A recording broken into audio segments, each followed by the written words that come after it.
Now, this week's parsha is a very unique Torah portion. What do I mean by the fact that it's very unique? It talks about death, about burial, and it talks about marriage and what getting married is all about. So we run the gamut of marriage, life, all the way through to death.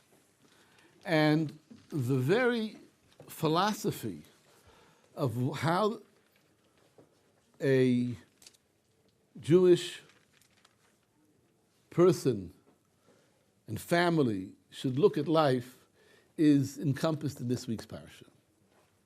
And it's very important because most people wander around spending time, but they don't live life. So some of them have midlife crises, some of them start beginning to, contemplate what life is all about. Some go off the deep end, some commit suicide. But the question is, are you living your life or are you spending your life? Now, this very concept is discussed at the very beginning of the Torah section, and it sort of sets the tone for everything which goes on in the parsha after that. It says here, "Vayu Chayei Sorah, 100 shanim, 100 shana, ve-20 shana, ve-7 shanim. Shnei Chayei Sorah." That the life of Sorah was 100 years, 20 years, 7 years. These are the years of the life of Sorah. Now, it's an interesting thing. Whenever it says something about life, we discuss death. This parasha of Chayei Sorah, talking about her life. When are we talking about her life? When she's dead. When we talk about parashas Vayechi, about the life of Yaakov Avinu, he lived a great life and now he died. When do we discuss his life? When he dies. So it seems sort of strange. The parasha talks about life and the parasha talks about death. Now, I have a friend of mine who lives in Detroit, and he learned together with me in yeshiva.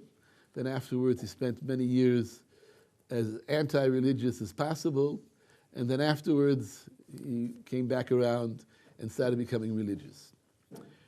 So he joined a community, and he started explaining to people that are not religious the advantages of living a religious life. So just lately, he started putting up videos on YouTube about all of his different philosophies. So the last 2 YouTubes, which I get every time in my email, is about death. So I haven't seen the second section yet about death. Maybe I should have seen it before, but I might tell you a little bit about what he writes over there in his YouTube section on death. In fact, as many of you might know, that I'm in the mourning period on my mother. My mother passed away about 10 months ago, and therefore I try to pray as the leader of the congregation because of the fact that that is the custom to do such a thing. Before my mother passed away, she asked this friend of mine, I don't know if I should mention his name, she asked this friend of mine, "Do you believe in an afterworld?" Right? My mother knew she was dying, so this became a very appropriate question. Do you believe in an afterworld? So Marty said yes. Or my friend said, yes, I do believe in an afterworld, etc., etc., etc.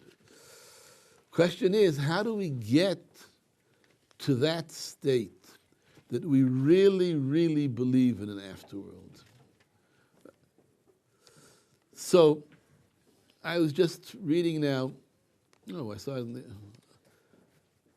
it in whatever, a posting that they have scientific proof, or they're trying to get scientific proof, or they have indication that there are alternative parallel universes. That there's an indication in this world that there's more than one universe, and that they could be very different at each one that we have. So the idea that we have one way of living, one life, and that there's another type of life which is out there is scientifically very plausible, because who says this is the way the world had to be created? Maybe there's another way the world will be created, another type of world. So to be able to really appreciate that there is an afterlife, we have to get used to being able to think in these terms. What does it mean having an afterlife? And therefore, when the time comes, things will be much easier. Not only much easier, I'll tell you what he says over there, my friend in the video. He says like this, and this I heard before, it's not really his, it's a very famous parable. That if you would ask a child that is in the uterus, whether it wants to go and get born. So the child will say, well, I'm very happy here. I have food, I have all kinds of warmth, and I'm being taught according to the rabbis that there's an angel which teaches him everything. And even without that, his mind is developing. And do you want to be born? So he says, why should I be born? Everything's great. So there's even a song like this, the two twins which were in the uterus. And one of the twins gets born and the other twin stays inside the uterus. And he starts crying, what happened to my brother? He died, he left us. But then when you get out into the universe, you see, wow, it's a great world. I don't have to be cooped up in my mother's uterus. I can breathe, I can accomplish things, such a beautiful world. So once you're within one framework of life, you cannot appreciate, you cannot realize that there's more there. So the idea of understanding, appreciating that there's an afterlife is a type of mental understanding that the world as we see it here doesn't mean that's the only type of world which exists. There's more out there. And there's a lot of indications that there's more out there. Just to mention as an aside, there was a rabbi in Bnei Brak whose son learned in our kollel, in our yeshiva in Ashkelon. Before I came here, I had a yeshiva in Ashkelon. So he used to come visit his son-in-law, and there in Ashkelon, and he used to tell stories. So he told me that his father was in Hebron, which we'll talk about soon, in fact. His father was in Hebron, and when the Arabs made the massacre in the Morota Tarpat in 1929, where they killed dozens of yeshiva students and many members of the Hebron community then, so his father was there. And his father decided to help some old man and to stay together with him. And the Arabs attacked the house and they were breaking the door down. And he asked a friend of his to come along with him. And he said to the friend, I'm sorry that I caused your death. If you would have gone to the other place where there's more protection, you wouldn't have gotten killed. But over here, we're the only ones here. And the Arabs are sieging and breaking down the door. So they started saying, Shema Yisrael, Kriyat Shema, you know what Shema Yisrael means. I believe that there's a God and there's an afterlife, and even though I'm going to die now, I'm dying with the belief of God in the afterlife on my lips. And just before they broke down the door, some Arab sheikh comes by on a horse, and he says, what are you doing here? You're trying to kill this old man. Leave him alone. Go away from here. And the Arabs left, and they were spared, and they lived many, many years after that. So his father always had a sort of a spiritual existence. So his father told him, I won't go into the halacha aspects of it, but we say after eating cake what is called alamichya. And alamichya is supposed to be a small birchas hamazon. When we eat bread, we have the grace which we say, and then when we eat cake, we have a smaller version of the grace, but it's supposed to be a condension. What's the word? Condensing the. So there are certain aspects. What? Concentrate. Condension. Right. So one of the things there, which are not mentioned in the Alamiach, is called Torah. It doesn't mention the fact that we have Torah or not. So his father told him that in the Machzor Vitri, a certain sefer that talks about it, and go look at that sefer. Okay, his father passed away, and he's giving a lecture on the Alamichya, and he wanted to look up this piece that was written on this subject. So he looked it up, and it's not there. It wasn't in the Machzor Vitri. He couldn't find it. He was very upset. His father usually was accurate. He couldn't find it. That night, he had a dream. His father came to him and said to him, "You're looking in the wrong edition. There's another edition which was published by somebody by the name of Davidson. Look up the edition of Davidson, and you'll find it." He gets up in the morning, he goes to the library, finds the Davidson edition, and lo and behold, it's there. So now, you have many, many examples of there being some communication between this world and the next world. There is a sort of meshing between the two. But our purpose in learning Torah and learning mitzvahs is to intensify and understand this relationship between this world and the world to come. So therefore, getting back to the parshas we were talking about, so why does it mention all the words, all the years separately, 100 years, 20 years, 7 years? So Rashi says there are different periods of time in a person's life. There are times when he's beautiful. I'm not going to go into the details of this, Rashi. There are times when he's strong. There are times when he's intelligent. So Sarah used all the different capabilities that she had to the fullest. And therefore, she didn't just exist in this world 127 years, but she was constantly accomplishing things, and therefore her whole life was complete. Shnei Chayei Sarah, all the years were accomplished and fulfilled. There's a rabbi by the name of Shalom Shvadrom. So he used to say that in the cemetery you have tombstones. So in the tombstones it says the guy lived from this year to that year. So let's say a guy lived 70 years. So in heaven they also have tombstones. This guy lived, but over there instead of saying 70 years, it says 3.5 years. So they asked, what's going on? He lived 70 years. What are you telling me he was 3.5 years? 70 years he was walking around and eating and drinking. But how many years did he really accomplish something? How many years was he really fulfilling himself? Only 3.5 years. And that is a tremendous responsibility for us. We have to realize, we have to understand that we're not just to walk around in this world, but to try to accomplish something, try to bring good to yourself, to the family, to the world. Then you're really living. Otherwise, you're just existing. At any rate, so this is the introduction to this parsha. Then it says, "Vatoma Sora bekiryas arba hi Chevron, be'eretz Canaan."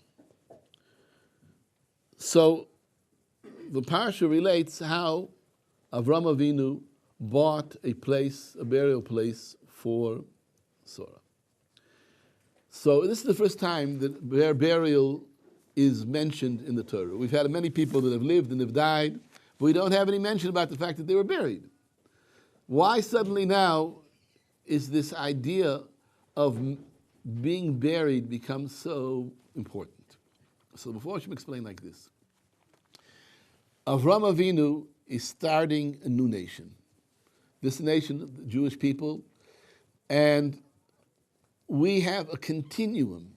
We have a relationship with our parents, with our grandparents, with our great-grandparents.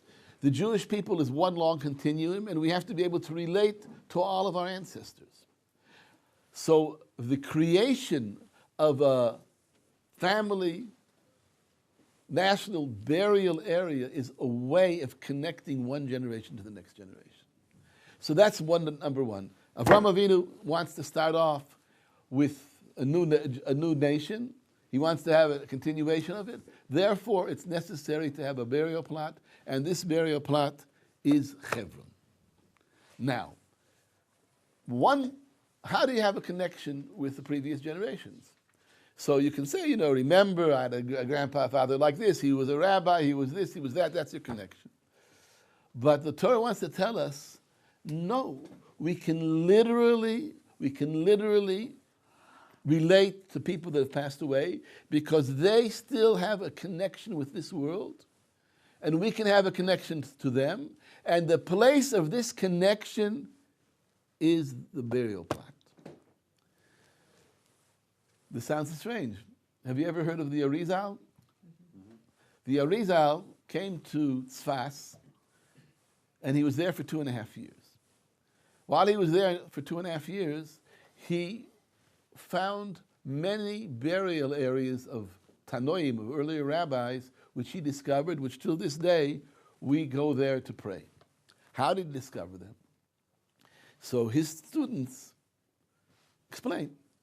The Arizal had a special way of what was called yichudim. He used to be able to take the names of God and use them to connect with the spiritual world. So he would go to a certain area and say, over here, this spiritual energy is felt. I can feel the spiritual energy of this rabbi or that rabbi. They made the yichudim, and they could literally communicate with that rabbi in that place. And he explained, because the soul has many parts to it.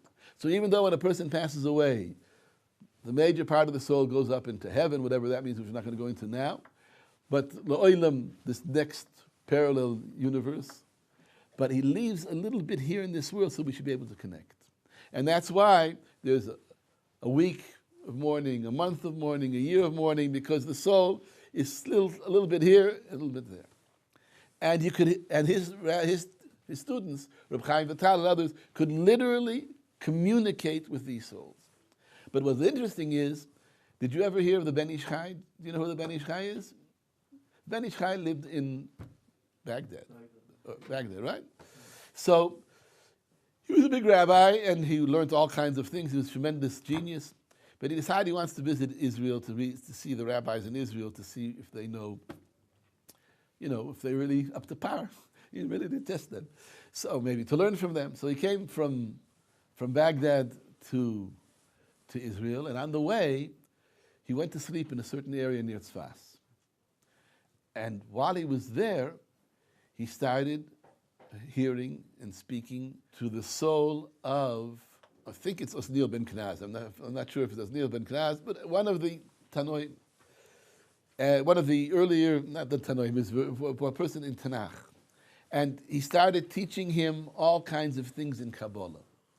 And all his forum, Ben Ish Chai, Kapziel, they're all dedicated to this Torah personality, because at that place he connected with them, because his soul was also connected to that soul. And till this day, this burial area, people go there to pray. So we see that there is a chibur, there is a connection between the spiritual world and the physical world. And when we talk about having a funeral plot or relating to the kever avos, the place where our parents and grandparents were buried, it's to create a continuity and to create a connection. Benayo ben Yehoyada, thank you very much. The name of the rabbi was Benayahu ben Yehoyada. Very famous Torah personality, but I don't want to go into a little history about it. We'll keep on talking about other things.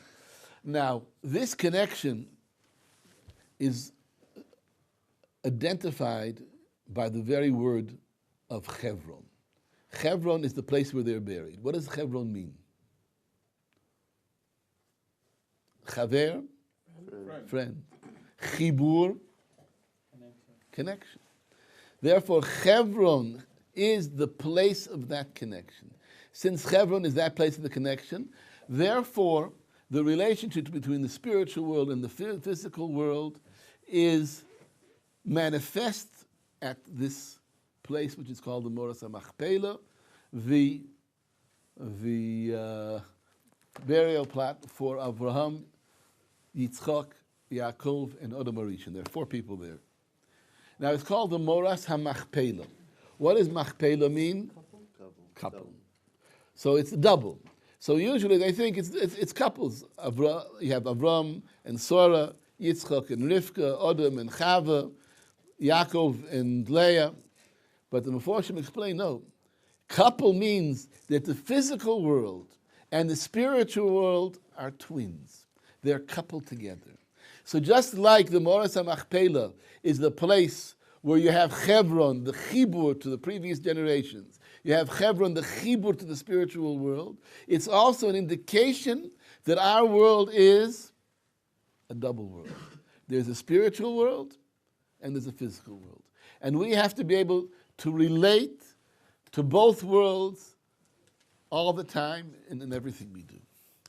And what is this area called? It says, the Kiryas Arba hi Hebron. What does Kiryas Arba mean? The city of the four, right? So Rashi says that there are four giants which were there, but other Meforshim explain like this. In Jewish philosophy, there are four elements. It's also in Greek philosophy, but it's not the same thing as the elements, the scientific elements. Do you know what the four elements are? Right. Water, fire, Carbon. No. Water, fire, air, and Earth. earth. Nitrogen. So the Meforshim explain that everything which exists is a combination of these four things. So when a person lives, so you have these four things together. They work in unison. When a person dies, they decompose. So the Kiryas Arba is the place where these four elements decompose into their basic elements, and therefore, over there you can have them connected or you can have them disconnected. You can have them as a unity which you work with, or you can have them not working in unison, and then you have death. So death is the lack of the unity of the relationship between all the different elements that a person has and the inability to balance them properly. Now over here, this takes us into the second half of this parsha, getting married. What do we sing every Friday night at the Shabbos table after we say Shalom Aleichem? Eshes Chayei miyimsa v'racha mibnim. We can sing it. Why do we sing Eshes Chayei? Right? Because we want our wives to give really good food. What? Gefilte fish or chamar, what is it called? Chayei, I like that. Chayei. Right? Good kugel, a good cholent, right? Good dessert. So we sing Eshes Chayei. I'd like to know where else in the whole world that every week the whole family sings a ballad and a poem of praise to the mother, to the wife. Do you know of any other culture that this exists? I can't imagine. Maybe, I don't know. Maybe in China. No, I don't know. Amazonians. It's an unbelievable thing. And then they say the Jewish people, right, they don't appreciate women. Right? We think the women are second-class citizens. We think they're first-class citizens. They're the ones that are really running the world. Every Friday night we sing to them, everybody sings to them, and we praise them. Where did this praise come from? Where was the original Eshes Chayei? The Gemara says, and the Medrash says, that it says over here that Avraham Avinu was maspid Sora. What was the hesped that he said? Eshes Chayei miyimsa. All that which was written there at that time is what we carry from generation to generation to generation to appreciate what the Jewish woman is all about. But what is emphasized over there? What do we emphasize in the Eshes Chayei? Botach bolei bala, her husband to rely on her. When one of my anniversaries, I bought for my wife a gold medallion which has on it Botach bolei bala. That I can rely on her. What does it mean you can rely on her? You can rely on your wife. So the Meforshim explain like this, that who is the one that connects the physical to the spiritual? Who is the one that gets the world on its right foot? The wife, the woman, she is the connector of the spiritual world and the physical world.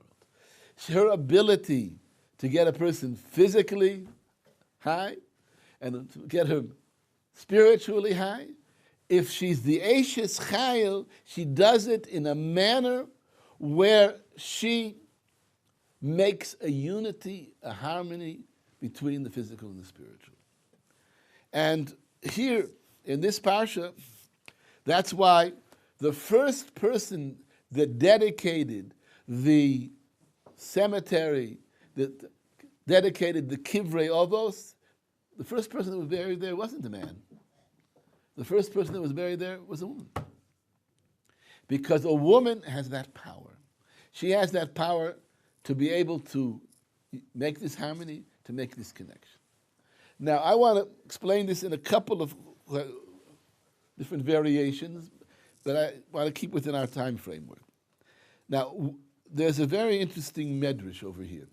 The medrash says that when did Avraham Avinu find the Moras HaMachpelah? When did he find this burial area? Where did he find the Chodom Merchaber were buried? How did he find it? You know?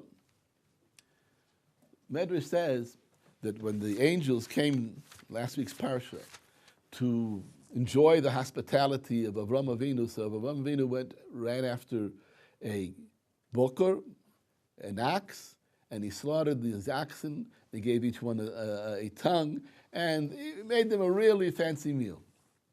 So the Medrash says that one of the oxen didn't want to get slaughtered, so he started running away.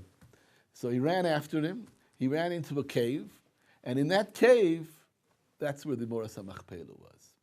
So while he was running after this ox, this boker, so there he found the kever, right? So it's very interesting. Boker, bet kuf reish, kever, kuf beis reish. They're the same letters. Kever, burial place. Boker, the oxen. So what does one thing have to do with the other? So there's another variation of these three letters. Korav. Korav means to become close. What was Gemilus Chasodim?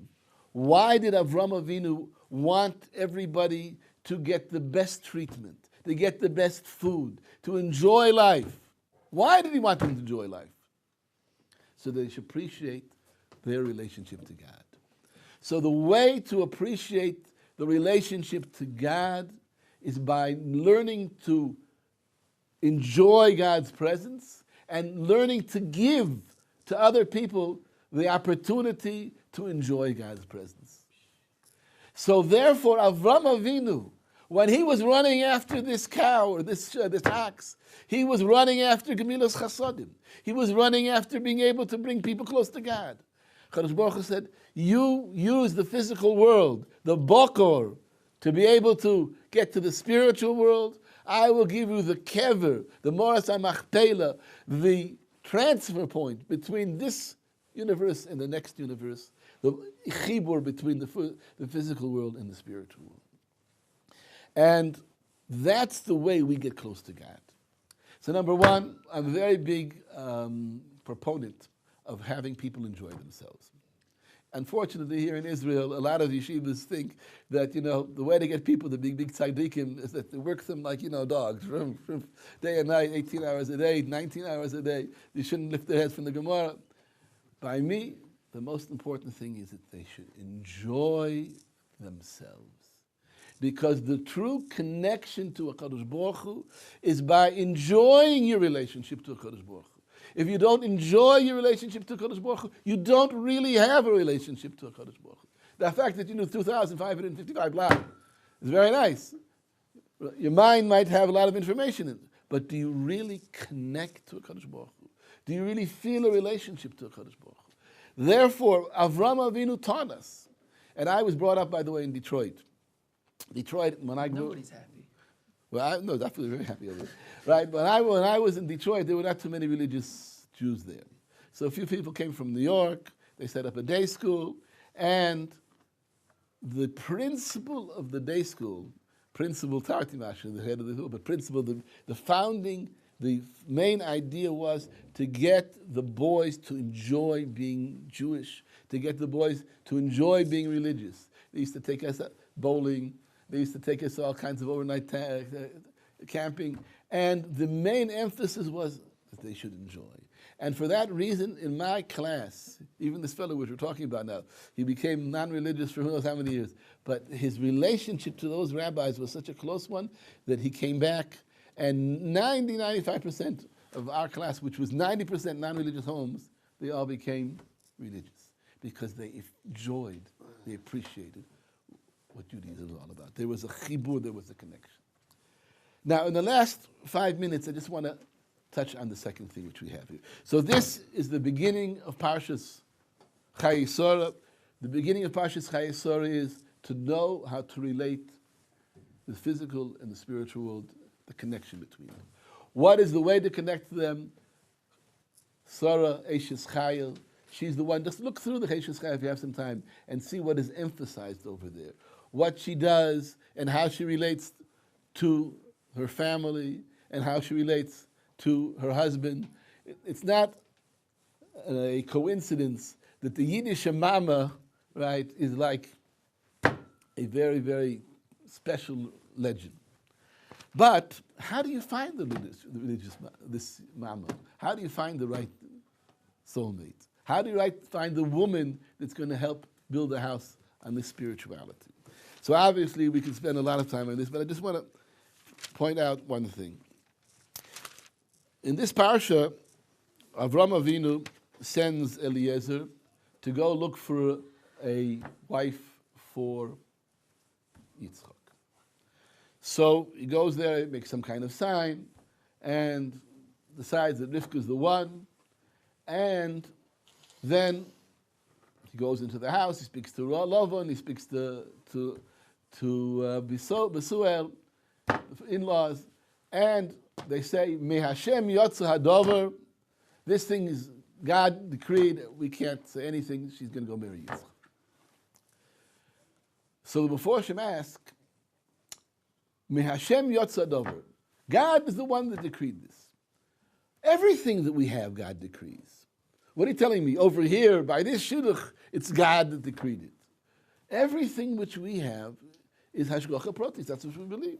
So if everything which happens to us is Hashgacha Pratis, is God is. So what are you telling me over me? Hashem Yotza Hadover. So you could say over here it was more obvious than other places, so you could see it because you had all the signs. But the Gaon of Vilna says a tremendous thing. The Gaon of Vilna says that by everything which happens in this world, God is the one that's running the world. But by shidduchim, by getting married, there's a special, unique relationship that God has, and He's the one that decrees what's going to happen. And sometimes people try to do all kinds of things. I just spoke to a friend of mine from Toronto. His daughter's here in Israel, and she's going out a few times, and she's almost going to get engaged. He asked me for a little bit of advice. So he told me, my daughter was looking for a guy that's going to work. This guy is going to sit and learn all of his life. My daughter was looking for a tall guy. He's a short guy. My mother, everything that she was looking for, he's not. Right? And nonetheless, it seems like they're going to get engaged. What happened over here? Me Hashem Yotza Hadavar. That Kadosh Baruch Hu knows how to make the inner, deeper relationship. Because the relationship of a real husband and wife is not a superficial relationship, but it's soulmates. What does it mean? They're soulmates. They're two halves of the same soul. How can you identify who's the first one half and the other half? Me Hashem Yotza Hadavar. But there's other Meforshim that say like this: Besulel and Lavan were real apikursim. They were real atheists, right? If they could say, Me Hashem Yotza Hadavar, that God's running the world, that's really something. Because, I mean, if Avraham would say it or Yitzchak would say it, okay, but the Besuel says, Me Hashem Yotza Hadavar, that's something very special. But the Medrash says a different pshat. Me Hashem Yotza Hadavar, where did it come from? So the Medrash says, Mihar HaMoriah. that this shidduch was decreed in Har Moriah. What does that mean? That Yitzchak was nearly killed. Kadosh Baruch Hu told Avraham Avinu to take him and bring him as a sacrifice. Avraham Avinu tied him up. He had the knife ready, and he was just ready to shecht him. And the very last minute, he was saved. Some Meforshim say that when Avraham Avinu took the knife to slaughter Yitzchak, his soul jumped up. He out of so much pachad, whatever, his soul. And then when HaKadosh Baruch Hu said, "Don't stop," so he got a new soul, because in order to continue going, he had to be literally revived. There had to be a resurrection. So the Meforshim say that because of that, Yitzchak had a very special soul. Since Yitzchak had a very special soul, in order to find the helpmate for him, there had to be a very special person that could be able to do this. Now, who was this special person? Rivka met Eliezer by this fountain, by this well. We won't go into exactly what's going on over there. And he said, the woman that's going to say to me that I'm willing to give you water, and I'm also going to give your camels water, that's the woman who is designated for Yitzchak. So what do we see over here? Okay, a sign. What was the sign? The sign was like this, that a woman giving water for a man is rather strange, but okay, the guy's thirsty, who knows, maybe he's been on a long trip, he could be that he's already ready to faint. So if he's really ready to faint, so therefore, okay, I'll give him some water. Why will I give him the water? Because he needs it, because he's in dire situation. But to give the camels, let the guy drink, rest for a little while, and give the stupid camels. What is my business?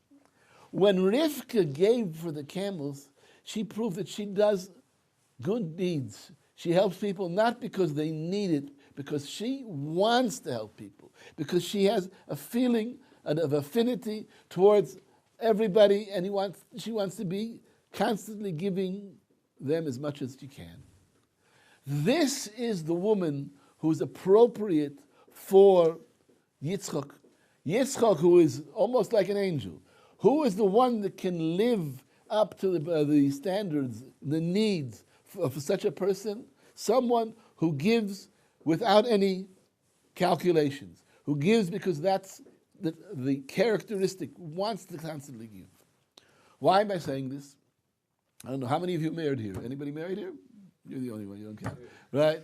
Okay, but whatever. So you still have this shidduch business in front of you. How do you know what to look for? You can ask your rabbis. How do you know what to look for? Chesed.